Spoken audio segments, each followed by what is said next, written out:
Student आज मैं आपका क्लास 9th का चैप्टर 1 नंबर सिस्टम की एक्सरसाइज 1.1 स्टार्ट करने जा रहा हूँ।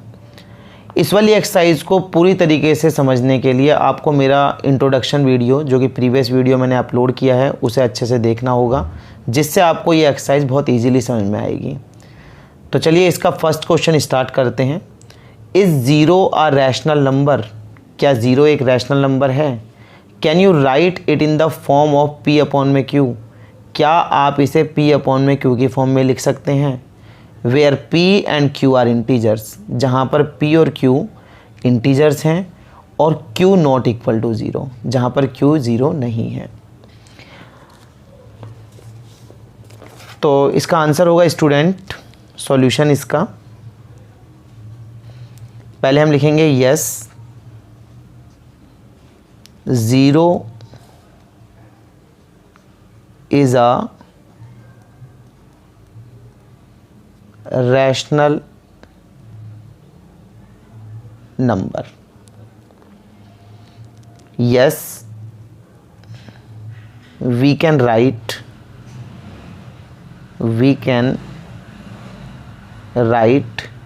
it in the form of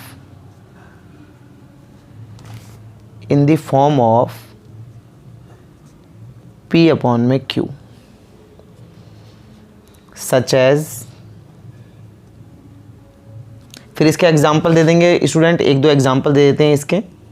0 upon में 2, 0 अपॉन में -2, 0 अपॉन में 6, 0 अपॉन में -5। तो स्टूडेंट यहाँ पर अगर हम 0 अपॉन में 2 लिखते हैं तो इसका मतलब 0 ही होता है, क्योंकि अगर 0 न्यूमरेटर होता है, अगर ये अंश बनता है तो नीचे ये किसी भी चीज़, कोई भी चीज़ इसको डिवाइड करती है, कोई भी नंबर इसको डिवाइड करता है तो वो 0 ही रहता है। इसलिए हम लिख सकते हैं 0 अपॉन में 2, इसका मतलब 0 ही है। 0 अपॉन में -2, हमने इसको p अपॉन में q की फॉर्म में लिख दिया है। तो ये इसका आंसर है पहले का। अब हम सेकेंड क्वेश्चन करते हैं। सेकेंड क्वेश्चन है find 6 rational number between 3 and 4।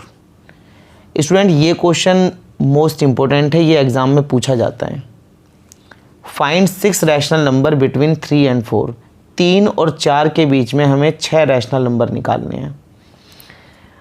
तो इसका सॉल्यूशन होगा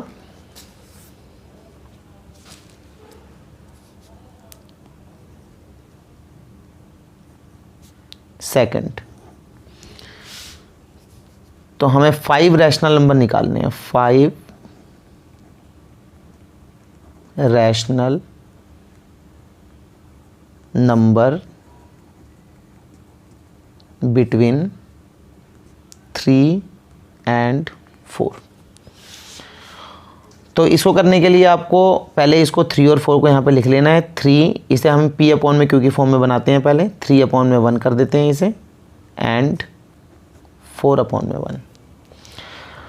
तो स्टूडेंट यहाँ देखिए, सबसे पहले आपको क्या देखना पड़ेगा कि इसका जो डिनोमिनेटर है अगर वो सेम है तो हमें यहाँ पर बिल्कुल इजीली हम इसको सॉल्व कर सकते हैं। अगर डिनोमिनेटर यहाँ पे सेम रहता है तो रैशनल नंबर निकालने में कोई दिक्कत नहीं आती है, लेकिन अगर डिनोमिनेटर अलग अलग होगा तो हमें फिर अलग से उसका एलसीएम लेना पड़ेगा। तो यहाँ पे हमें एलसीएम लेने की ज़रूरत नहीं है क्योंकि डिनोमिनेटर सेम है।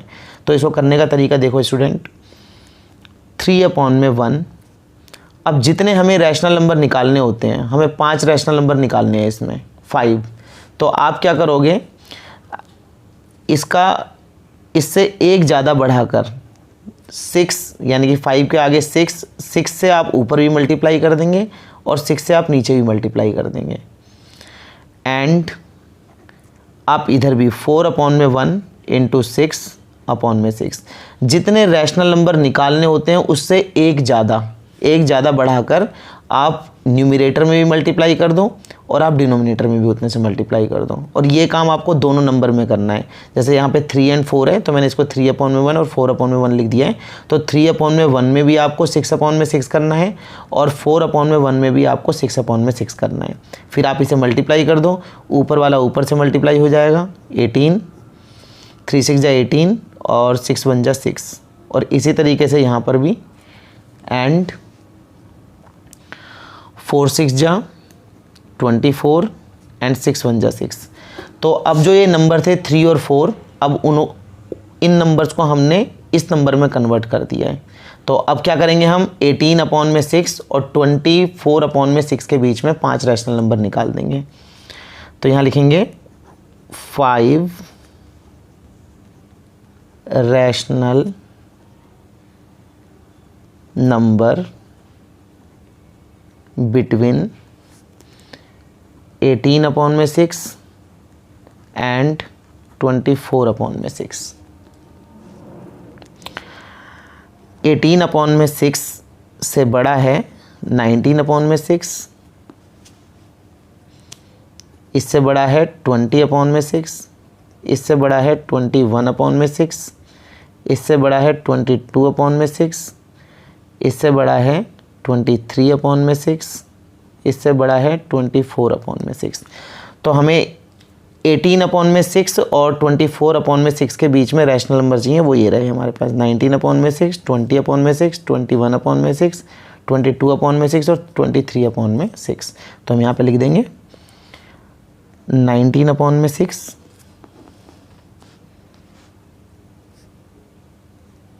20 अपॉन में 6, 21 अपॉन में 6, 22 अपॉन में 6 एंड 23 अपॉन में 6, और यही हमारा आंसर होगा।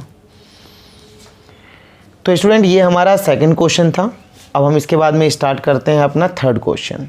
तो थर्ड क्वेश्चन पढ़ लेते हैं पहले।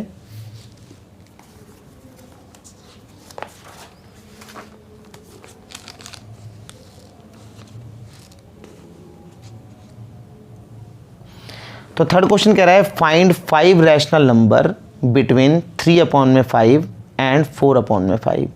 तो इस बार हमें 3 अपॉन में 5 और 4 अपॉन में 5 के बीच में कितने 5 रैशनल नंबर हमें यहाँ पे निकालने हैं। तो सेम ही क्वेश्चन है बिल्कुल। तो यहाँ पे लिखते हैं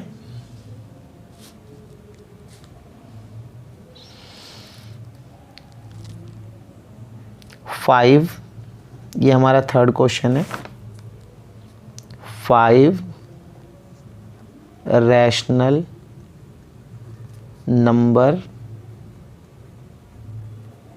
बिटवीन 3 अपॉन में 5 एंड 4 अपॉन में 5। तो स्टूडेंट यहाँ पे देखो, अभी भी यहाँ पर हमारा जो डिनोमिनेटर है वो सेम है। तो हम वही प्रोसेस जो हमने पिछले क्वेश्चन में किया है, क्वेश्चन नंबर सेकंड में, वही प्रोसेस हम यहाँ पर भी जो है करेंगे दोबारा। तो वही काम करते हैं, 3 अपॉन में 5 को यहाँ पे लिख लेते हैं एंड 4 अपॉन में 5 को यहाँ पर लिख देते हैं। और हमें कितने रैशनल नंबर निकालने हैं, यहाँ पर 5 निकालने हैं। तो एक नंबर बढ़ाकर ऊपर नीचे मल्टीप्लाई करेंगे, 3 अपॉन में 5 ऊपर मल्टीप्लाई नीचे मल्टीप्लाई एंड 4 अपॉन में 5 ऊपर मल्टीप्लाई नीचे मल्टीप्लाई। अब इसको मल्टीप्लाई करेंगे हम, तो आएगा हमारा 18 अपॉन में 6 5 जा 30 एंड 4 6 जा 24 एंड 30। तो ये नंबर आ गए। अब हमें इन नंबर्स के बीच में 5 रैशनल नंबर निकालने होंगे। तो यहाँ पे हम लिखेंगे 5 रैशनल नंबर बिटवीन 18 अपॉन में 30 एंड 24 अपॉन में 30। तो स्टूडेंट वैसा ही काम करना है, यहाँ पे लिखना है हमें 18 अपॉन में 30 से बड़ा है 19 अपॉन में 30, इससे बड़ा है 20 अपॉन में 30, इससे बड़ा है 21 अपॉन में 30, इससे बड़ा है 22 अपॉन में 30, इससे बड़ा है 23 अपॉन में 30 और फाइनली 24 अपॉन में 30। अब हमें इनके बीच में रैशनल नंबर निकालने थे 5, वो ये रहे 1 2 3 4 5। तो हम यहाँ पे लिख देते हैं 19 अपॉन में 30, 20 अपॉन में 30, 21 अपॉन में 30, 22 अपॉन में 30, 23 अपॉन में 30 एंड 24 अपॉन में 30। यही हमारा आंसर है। तो स्टूडेंट हमारे 3 क्वेश्चन हो गए हैं। अब हमें फोर्थ क्वेश्चन की ओर बढ़ना है। तो फोर्थ क्वेश्चन देख लेते हैं क्या कह रहे हैं।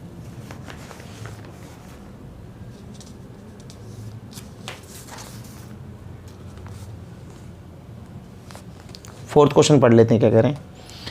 फोर्थ क्वेश्चन कह रहा है state whether the following statements are true और false, give reasons for your answer. तो ये कह रहा है कि ये जो हमें नीचे स्टेटमेंट दी हुई हैं, 3 स्टेटमेंट दी हुई हैं हमें 1 2 3, ये कह रहा है कि ये स्टेटमेंट सही है या गलत हैं, हमें रीज़न के साथ में बताना है, हमें आंसर देना है रीज़न के साथ में।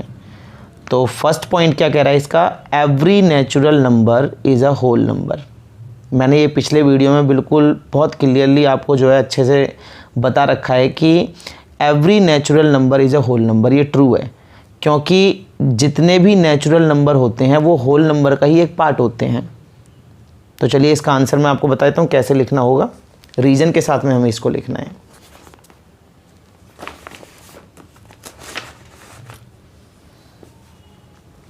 तो हम यहाँ पे लिखेंगे, ये हमारा क्वेश्चन फोर्थ का फर्स्ट है, क्वेश्चन फोर्थ का फर्स्ट। तो क्वेश्चन फोर्थ के फर्स्ट में हम लिखेंगे ट्रू। तो हमने ट्रू तो लिख दिया, लेकिन अब इसका हमें क्या देना पड़ेगा, रीज़न। तो रीज़न में आप ऐसे लिखना, because the set of natural numbers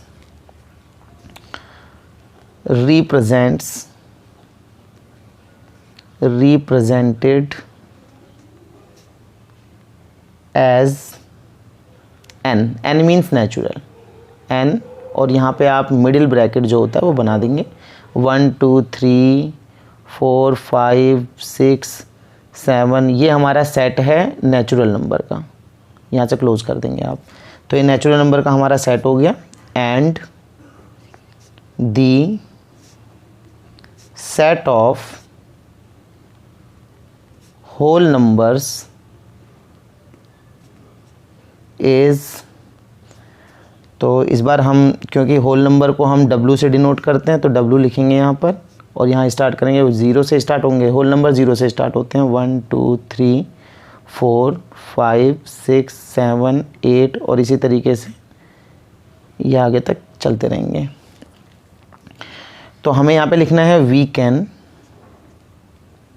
C that every natural number is present in the set of whole numbers। तो स्टूडेंट इसका मतलब क्या हुआ, ये सही है, हमें पता है कि जो नेचुरल नंबर होते हैं वो होल नंबर का ही पार्ट होते हैं। तो मैंने यहाँ पे लिखा है क्योंकि जो नेचुरल नंबर का सेट है वो 1 2 3 4 5 6 7 इसी तरीके से चलता है, और जो होल नंबर का सेट है उसमें 0 1 2 3, तो देखिए 0 के बाद में सारे नेचुरल नंबर यहाँ पे दिख रहे हैं। तो वी कैन सी दैट, हमें दिख रहा है सब कुछ, every natural number is present in the set of whole number.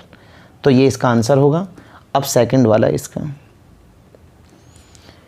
Student second कह रहा था every integer is a whole number, क्या सारे इंटीजर जो हैं वो हमारे होल नंबर हैं? तो सारे इंटीजर जो होते हैं वो हमारे होल नंबर नहीं होते हैं, क्योंकि आपको पता है कि नंबर लाइन पे मैंने आपको प्रीवियस वीडियो में दिखाया है कि जो इंटीजर्स होते हैं वो नंबर लाइन पर नेगेटिव भी होते हैं, नेगेटिव इंटीजर्स भी होते हैं, और नेगेटिव इंटीजर जो होते हैं वो हमारे होल नंबर का पार्ट नहीं होते हैं। तो हम यहाँ पे लिखेंगे false. False every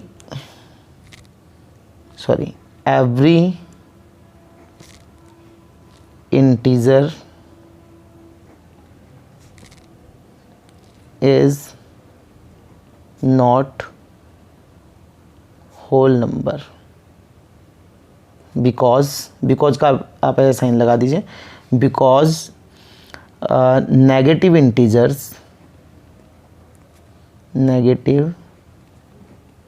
integers not a part of whole number। तो ये इसका आंसर है। अब हमारा लास्ट आंसर बचा है हमारा थर्ड। तो थर्ड आंसर है हमारा every rational number is a whole number. क्या सारे रैशनल नंबर होल नंबर होते हैं? तो स्टूडेंट होल नंबर हम कंप्लीट नंबर को बोलते हैं, जैसे 1 2 3 4 0 से 0 1 2 3 4 5 6 7 कंप्लीट नंबर जो होता है वो होता है होल नंबर। लेकिन जो रैशनल नंबर होते हैं वो कंप्लीट नंबर नहीं होते। अगर मैं बोलूँ 2/3 तो 2/3 जो है कंप्लीट नंबर नहीं है, क्योंकि अगर मैं 3 से 2 को काटता हूँ तो पॉइंट में आ जाएगा। और अगर मैं लिखता हूँ 4/2 तो 4/2 तो 4 को अगर मैं 2 से काट देता हूँ तो 2 2 जा 4, तो ये पूरा कट जाएगा, ये तो होल नंबर है। तो कुछ रैशनल नंबर होल नंबर होते हैं और कुछ रैशनल नंबर होल नंबर नहीं होते हैं। तो हम यहाँ पे लिखेंगे false. False every rational number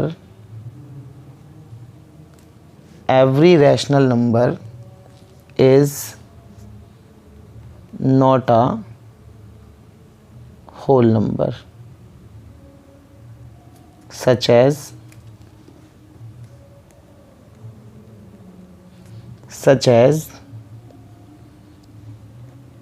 2/3 5/7।